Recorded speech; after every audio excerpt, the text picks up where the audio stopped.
اور وہ آقا کریم پہ پتھر مارتے، حضور کے پاؤں پہ پتھر مارتے۔ آقا کریم علیہ السلام پاؤں اٹھاتے تو وہ دوسرے پاؤں پہ مارتے، پھر حضور شدت درد سے بیٹھ جاتے تو ان کے دو گھنڈے دائیں بائیں سے آگے بڑھتے اور حضور کو کندھوں سے پکڑ کے اٹھاتے، پھر سنگ باری کرتے۔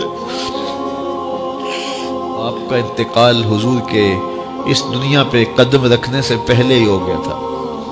ابھی شکم مادر میں تھے کہ حضرت عبداللہ کا انتقال ہو جاتا ہے۔ در یتیم پیدا ہوئے، 6 سال کی عمر میں ابوا کے مقام پر ریت کے ٹیلے آئے تو وہاں سیدہ آمنہ کی طبیعت خراب ہو گئی، اور پھر لمحے بھی زندگی کے آخری ہیں۔ سیدہ آمنہ نے محسوس کر لیا کہ یہ میری آخری سانسیں ہیں۔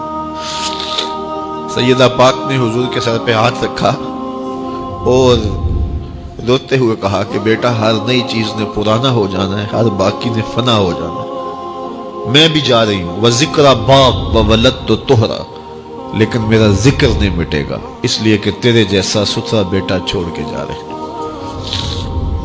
یہ آخری لفظ تھے سیدہ پاک کے کہ سیدہ آمنہ سلام اللہ علیہا کا انتقال ہو گیا۔ خیر، حضور ماں سے لپٹ گئے، امی آپ آگے بولتی نہیں ہیں، لیکن خاموش ہو گیا تھا چمن بولتا۔ حضور نے وہیں پھر اپنی ماں کی تدفین کی۔ تدفین کے بعد ام ایمن کے ساتھ سواری پر بیٹھ جاتے ہیں اور چمٹ جاتے ہیں ام ایمن کے ساتھ، اور وہ جا کے حضرت عبد المطلب کے سپرد کر دیتی ہیں۔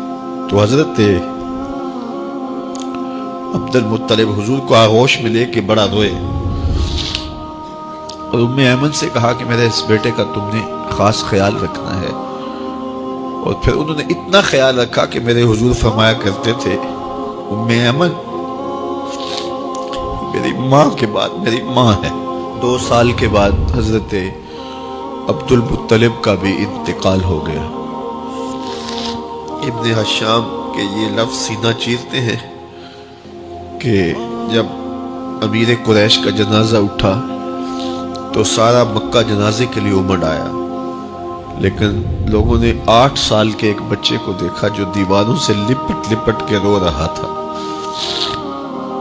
آج یہ سہارا بچھن گیا تھا۔ پھر چچا کی کفالت میں آئے،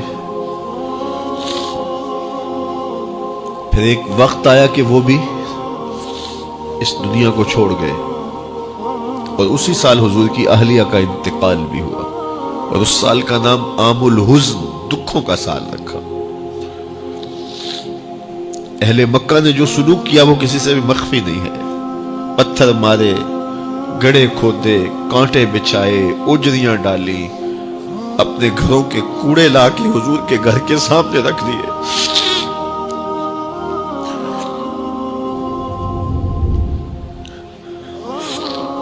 یہ کس چیز کی سزا دے رہے تھے میرے حضور کو؟ میرے حضور علیہ السلام نے پھر طائف کا سفر کیا کہ شاید وہ لوگ میری بات کو سن لیں،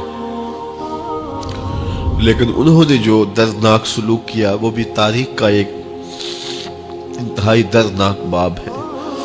انہوں نے اوباشوں کے ہاتھوں میں پتھر دیے، اور جس راستے میں میرے حضور نے گزرنا تھا ان کو اس راستے پہ کھڑا کر دیا اور کہا ان پہ سنگ زنی کرو، اور وہ آقا کریم پہ پتھر مارتے، حضور کے پاؤں پہ پتھر مارتے۔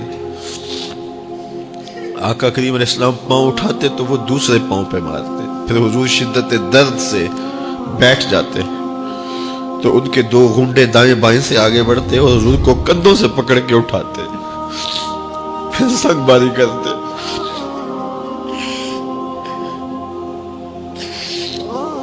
نالین حضور کے خون سے بھر گئے۔ عذاب کے فرشتے حضور کے پاس آئے کہ اگر آپ بد دعا بول دیں تو ابھی ہم ان پہاڑوں کو جوڑ دیتے ہیں اور یہ طائف کے لوگ پس جائیں گے ان پہاڑوں کے درمیان، آسمان سے پتھر اتریں گے، ان کے سر کچل دیے جائیں جنہوں نے آپ کو دکھ دیے۔ اب صحابہ جو ساتھ تھے انہیں بھی شدید آرزو تھی کہ حضور ان کے لیے بد دعا کریں، انہوں نے بڑا دکھ دیا، تو پھر حضور کے ہاتھ اٹھ گئے۔ صحابہ کا خیال یہ تھا کہ ابھی حضور کی زبان کھلے گی اور بد دعا کے لفظ نکلیں گے اور یہ پیس دیے جائیں گے، لیکن جب وہ لب کھلے، وہ پتلی پتلی گلے قدس کی پتیاں، وہ لب ہائے دور جب کھلے تو لفظ کیا تھے؟ اے اللہ میری قوم کو ہدایت دے دے، یہ مجھے جانتی نہیں، اور کہا کہ مجھے ان کی نسلوں سے ایمان کی توقع ہے۔